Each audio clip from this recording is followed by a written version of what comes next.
দিনাখন question number 5ৰ 4টো আৰু question number 6ৰ 1 আৰু 2টো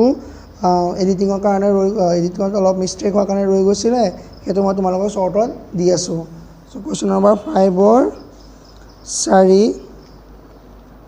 আছিলে 7 6 8 চোৱা 7 6 8 2ৰে যাব 2 3 গুণ 6 7 আছে 16 2 8 গুণ 16 2 4 গুণ 8 2 গুণ 2 3 আছে 18 2 9 গুণ 18 2 2 গুণ 4 হ'ল তাৰপিছত 2ৰে যাব 2 9 গুণ 18 19 আছে 12 2 6 গুণ 12 2 গ'ল 2 4 গুণ 8 9 আছে 16 2 8 গুণ 16 2 2 গুণ 4 2 4 গুণ 8 2 গুণ 2 2 গুণ 4 হ'ল 2 6 গুণ 12 2 গুণ 2 3 গুণ 6 চোৱা ইয়াত গোটেইকেইটা যুগ্ম হৈ আছে চ' আমাক আনচাৰ কিমান হ'ব যিটো অযুগ্ম মানে যিটো নিমিলে সেইটো হৈছে ইয়াৰ আনচাৰ এটাকে পূৰণ কৰিব লগা সংখ্যাটো 3 কুৱেশ্যন নাম্বাৰ এতিয়া 6 চোৱা 6ৰ আমাৰ ৰৈ গৈছিলে কুৱেশ্যন নাম্বাৰ 1 6ৰ কুৱেশ্যন নাম্বাৰ 1 আছিলে 6ৰ কুৱেশ্যন নাম্বাৰ 1টো আছিলে 4 6 8 4 6 8 চোৱা এইটো হৰণ কৰিবলগীয়া সংখ্যা হৰণ আৰু পূৰণৰ নিয়মটো একেই যিটো ৰৈ যায় সেইটো ইয়াৰ আনচাৰ হ'ব 4 6 8 2ৰে কৰিলোঁ 2 2 গুণ 4 2 3 গুণ 6 2 4 গুণ 8 হ'ল 2 গুণ 2 2 গুণ 2 3 আছে 14 2 7 গুণ 14 চোৱা এইটো 3 আহিলে অযুগ্ম সংখ্যা চ' কিহেৰে যাব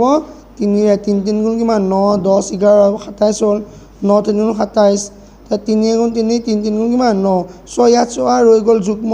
ৰৈ গ'ল কিমান নিমিলাটো কোনটো আছিলে 13 চ' এতেকে হৰণ কৰিব লগা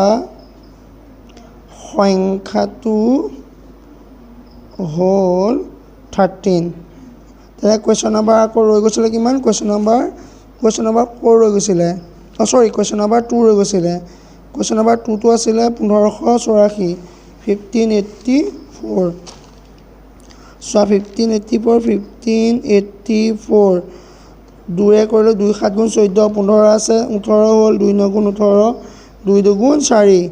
হ'ল 2ৰে কৰিলোঁ 2 3 গুণ 6 7 আছে 19 হ'ল 2 9 গুণ 18 19 আছে কিমান 12 2 6 গুণ 12 3 গুণ 3 3 3 গুণ 9 3 2 গুণ 6 হ'ল 2ৰে কৰিলোঁ 2 6 গুণ 12 13 আছে 12 হ'ব 2 6 গুণ 12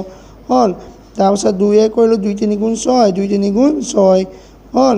তাৰপিছত কি কৰিলোঁ 3য়ে যাব 3 গুণ কিমান 3 3 গুণ 3 চ' ইয়াত চোৱা আনচাৰ চ' 2 2 যোৰা 2 2 যোৰা 3 3 যোৰা হৈছে নিমিলে কোনটো 11 চ' ইয়াৰ আনচাৰটো হ'ব কি হৰণ কৰিব লগা সংখ্যাটো হ'ল 13 আৰু 7 নম্বৰৰ বাকী যিকেইটা কুৱেশ্যন আছিলে সেইকেইটাতো তোমালোকৰ অলৰেডি লিখি থোৱা আছে এতিয়া স্ক্ৰীনশ্বট মাৰিব দিছিলোঁ চ' সেইকেইটা খালি বুজোৱা নাছিলে নিয়মটো ছেইম হ'ব চ' সেইকেইটা বা চাই পেলাই তোমালোকে কৰি ল'বা